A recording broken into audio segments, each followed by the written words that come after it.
जब तक चिराग को खत्म करना था, चाचा को इस्तेमाल किया। चाचा का जब इस्तेमाल पूरा हो गया तो अब भतीजे का कर रहे हैं। तो जो मोदी जी परिवार की बात करते हैं तो उनका परिवार दुनिया में कोई नहीं, और मोदी जी से ज्यादा परिवार तोड़ू कोई नहीं। मेरे पास शब्द नहीं कि मैं उस घटना का वर्तसना और निंदा कर सकूं। जितनी की जाए वो कम। मुझे एक चीज जरूर कहनी है इस मामले में कि अपराधियों को और इसमें सहायक लोगों के खिलाफ कठोरतम कार्रवाई होनी चाहिए।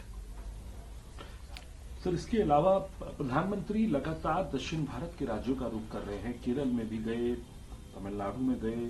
तमिलनाडु में ये कह रहे हैं कि एक ही सिक्के के दो पहलू हैं, डीएमके और कांग्रेस पार्टी दोनों की ही नींव जो है भ्रष्टाचार और डायनेस्टी पर टिकी हुई है। देखिए, 150 मुश्किल क्रॉस कर रहे हैं, 200 नहीं पहुंच रहे हैं। उत्तर में एंटी इनकम्बेंसी, महंगाई, भ्रष्टाचार, और जो इतने दिन में 10 साल में झूठ बोल बोल के ईमानदारी की इमेज बनाई थी, चंदा स्कैम में, चंदा घोटाले में 2 करोड़ रुपए का बिजनेस करने वाली जब 162 करोड़ का चंदा देगी तो मालूम हो जाएगा काला धन कहां से आया, कहां गया। तो अब मोदी जी के सामने कोई रास्ता नहीं, जाओ नफरत फैलाओ। दक्षिण भारत में जहां एक सीट न मिलनी थी, न मिलनी है, न मिलेगी, तो छटपटाहट है, कोशिश है जिसमें कभी वो सफल नहीं। आपने कहा इसके अलावा कुनबा भी बढ़ाने में लगे हुए हैं एनडीए जो है और भाजपा, बीजेडी और बीजेपी का अलायंस हो रहा है। जो मुख्य विपक्षी दल था उड़ीसा में, अब वो ही जो बीजेडी के साथ आ गया।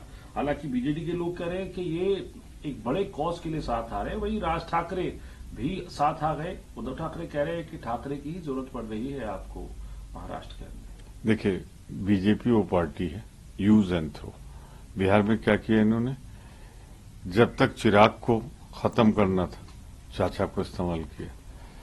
चाचा का जब इस्तेमाल पूरा हो गया तो अब भतीजे का कर रहे हैं।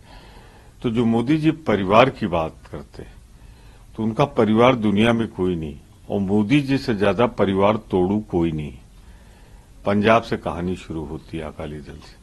महाराष्ट्र में जिस ठाकरे परिवार ने इनके पैर लाए महाराष्ट्र में, बिहार में जिस पासवान ने साथ दिया उनका, उसके परिवार को भी तोड़ दिया। तो मैं कह सकता हूं स्वभावतः आचरण परिवार तोड़ू है।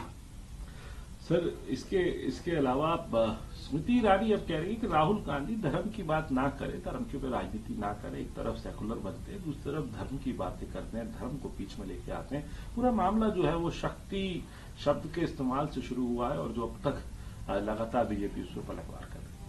मैं दोहरा दूं, मैं इसे कहावत के रूप में कह रहा हूं। 100 चूहा खा के बिल्ली हज करने को चली, वार स्मृति ईरानी जी। मैंने वो कहावत कही।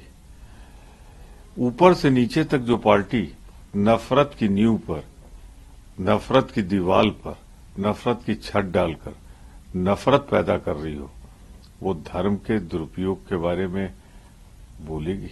है हिम्मत आपकी? अरे आप देख लो ना अपने पार्टी का इतिहास। सब नफरत के इन्होंने इस देश को क्या दिया। गांधी जी से शुरू करो, उनकी हत्या उसी नफरत का नतीजा थी। आज भी अरे हमें गर्व है अपने राहुल गांधी पे। एक आदमी हिम्मत के साथ इनकी नफरत के खिलाफ मोहब्बत की दुकान खोल के खड़ा है, और वो है राहुल गांधी। कल मैनिफेस्टो हुआ और मैनिफेस्टो सीडब्ल्यूसी ने टेकअप किया। न्याय की बात की गई और ये कहा गया कि जो न्याय है ये न्याय स्तंभ है, और कहीं ना कहीं ये भी कहा कि 2004 रिपीट होता हुआ दिखाई दे रहा है। आप क्या? मैं इतना ही कह रहा हूं कि 2004 होने जा रहा है। इंडिया साइनिंग था ना तब, और अब 400 पार। अरे ये 400 पार तो छोड़ दो, आप 150 पार नहीं हो रहे हो। 150-200 के पास में घूम रहे हो।